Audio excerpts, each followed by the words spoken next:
देश के 77वें गणतंत्र दिवस के अवसर पर मैं उत्तर प्रदेश के सभी नागरिकों को हृदय से बधाई देता हूं।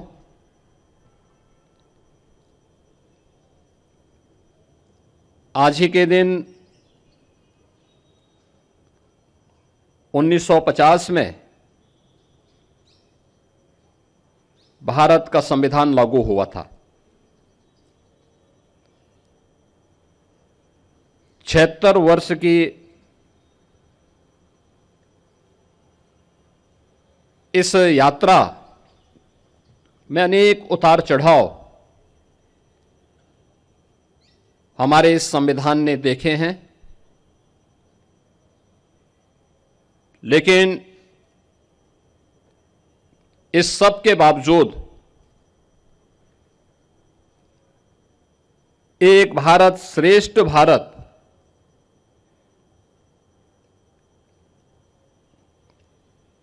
के अपने संकल्पों के अनुरूप उत्तर से दक्षिण तक,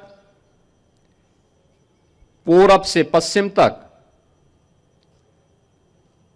प्रत्येक भारतवासी के गौरव, भारत की एकात्मता और अखंडता के लक्ष्य को आगे बढ़ाते हुए आज हम सब एक नए भारत का दर्शन कर रहे हैं। इसमें हमारे संविधान की एक महत्वपूर्ण भूमिका है। मैं इस अवसर पर राष्ट्रपिता महात्मा गांधी, जिनके नेतृत्व में भारत के स्वाधीनता आंदोलन ने एक नई ऊंचाइयां प्राप्त की, उनकी स्मृतियों को नमन करता हूं।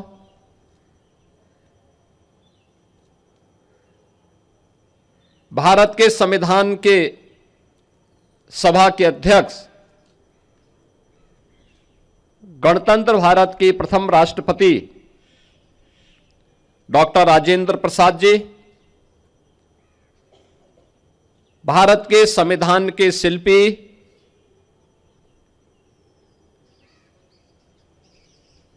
बाबा साहब डॉक्टर भीमराव अंबेडकर, वर्तमान भारत के शिल्पकार लौह पुरुष सरदार वल्लभ भाई पटेल, क्रांतिकारियों के सिरमौर नेताजी सुभाष चंद्र बोस समेत भारत माता के उन महान सपूतों को, जिन्होंने देश की आजादी के लिए अपना सर्वस्व न्यौछावर किया, इस आंदोलन में बढ़ चढ़ करके भाग लेकर के देश की आजादी को सुनिश्चित किया और स्वतंत्र भारत में देश की सुरक्षा के लिए, आंतरिक और बाह्य सुरक्षा के लिए अपने आप को बलिदान किया है। ऐसे भारत माता के सभी ज्ञात अज्ञात सपूतों के प्रति विनम्र श्रद्धांजलि अर्पित करते हुए उनकी स्मृतियों को मैं नमन करता हूं। हम सब जानते हैं कि 1947 में 15 अगस्त के दिन देश आजाद होता है। उससे पहले भारत के संविधान सभा के निर्वाचन संपन्न हो चुके थे। डॉक्टर राजेंद्र प्रसाद जी के नेतृत्व में भारत के संविधान सभा के निर्माण के उपरांत 26 नवंबर 1949 को भारत ने अपने संविधान को अंगीकार किया। आज पूरा देश 26 नवंबर की तिथि को संविधान दिवस के रूप में आयोजित करता है। हर भारतवासी का दायित्व बनता है कि हम अपने संविधान के प्रति पूरी श्रद्धा और पूरे समर्पण भाव के साथ कार्य करें, क्योंकि सम और विषम परिस्थितियों में भारत का ये संबल बना है। भारत के संविधान की ये पंक्तियां कि हम भारत के लोग, हर भारतवासी के लिए एक नई प्रेरणा है कि भारत के संविधान का संरक्षक, असली संरक्षक अगर कोई है तो भारत का नागरिक है। उस भारत के नागरिक के प्रति हरेक संस्था को, हरेक नागरिक को, हरेक मंत्रालय और विभागों को अपनी जवाबदेही को सुनिश्चित करना होगा और यह संविधान के प्रति हमारे समर्पण के भाव को भी व्यक्त करता है। हम सब इस बात को जानते हैं कि जब भी हम संविधान की मूल भावनाओं का अनादर करते हैं तो वास्तव में भारत माता के उन महान सपूतों का, जिनके बल पर, जिनके दम पर यह देश स्वतंत्र हुआ, हम उनका अनादर भी करते हैं। यह अनादर भारत के संविधान का नहीं बल्कि भारत के उन महान पुरुषों का अपमान है जिनके बल पर यह देश स्वतंत्र हुआ। और इसलिए हर नागरिक का यह दायित्व बनता है कि वह संविधान के प्रति पूरी श्रद्धा और समर्पण भाव के साथ कार्य करें। यह हमारे लिए एक पवित्र दस्तावेज है जो हर विपरीत परिस्थितियों में हमारा मार्गदर्शक होगा। भारत को एकता और अखंडता के सूत्र में बांधने से लेकर के देश के अंदर न्याय, बंधुता और समता के एक भाव को प्रत्येक नागरिक तक लागू करने के सपने, इस अभियान को निरंतर आगे बढ़ाने के इस क्रम को हमें जारी रखना होगा।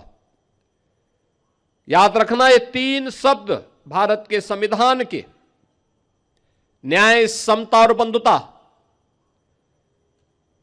हर नागरिक को बिना भेदभाव के न्याय मिले।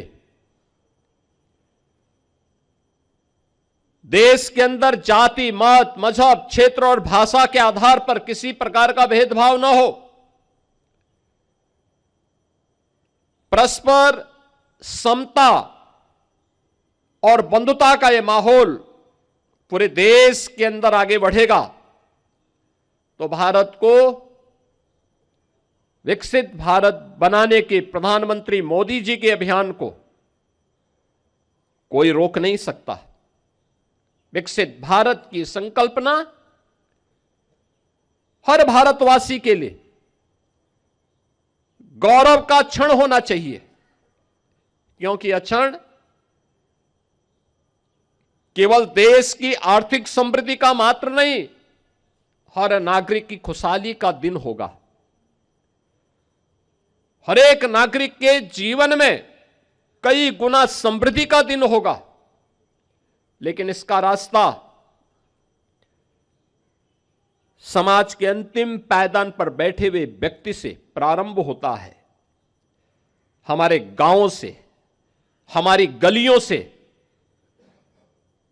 समाज के अलग अलग क्षेत्रों के अंतिम पायदान पर बैठे हुए उन नागरिकों के माध्यम से यात्रा आगे बढ़नी चाहिए।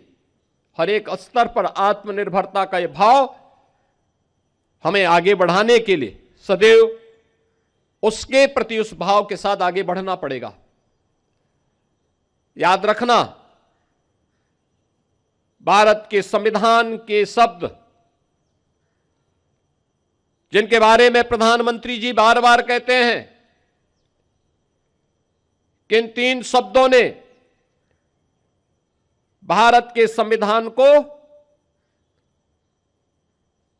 दुनिया के सबसे बड़े लोकतंत्र के रूप में भारत को स्थापित करने में सबसे बड़ी भूमिका का निर्वहन किया है। आजादी के पूर्व देश को सामाजिक रूप से तोड़ने के लिए, विभाजित करने के लिए अनेक दुष्चक्र प्रारंभ हुए थे। कुछ लोगों ने क्षेत्र के आधार पर, कुछ लोगों ने भाषाई आधार पर, कुछ लोगों ने जातीय आधार पर देश को विभाजित करने के अनेक षड्यंत्र रचे थे, लेकिन वे सभी षड्यंत्र अधिक दिनों तक टिक नहीं पाए। जब भी संविधान के मूल भाव को कमजोर करने की साजिश होती है तो आप इस बात को देखते होंगे कि कहीं ना कहीं से इस सुगबुगाहट भी शुरू हो जाती है, जो सुगबुगाहट वर्तमान में उन भावों को कमजोर करता है जो न्याय के सिद्धांतों के विपरीत हो। भारत का संविधान व्यष्टि नहीं, समिष्टि के उस भाव के साथ हम सबको जोड़ने की एक नई प्रेरणा देता है। कोई व्यक्ति अगर यह कहता है कि मैं न्याय से ऊपर हूं, मैं संविधान से ऊपर हूं, मैं व्यवस्था से ऊपर हूं, तो मुझे लगता है कि वह भारत के संविधान की अवमानना कर रहा है। अगर कोई व्यक्ति कहता है कि बनाई गई व्यवस्था पर मेरा विश्वास नहीं, जो मैं कहूंगा वही सब कुछ होगा, यह नहीं चल सकता। और आज का यह दिवस हम सबको भारत के इस महान संविधान के प्रति उस समर्पण भाव के साथ आगे बढ़ने, उन संकल्पों को आगे बढ़ाने की एक नई प्रेरणा का दिवस है।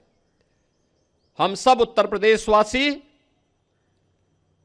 भारत के इस संविधान को सम्मान देते हुए उन सभी राष्ट्र नायकों को, जिन राष्ट्र नायकों का एक ही ध्येय था और वह था राष्ट्र प्रथम का भाव, उस राष्ट्र प्रथम भाव का एक दस्तावेज भारत के संविधान के रूप में हम सबके सामने है।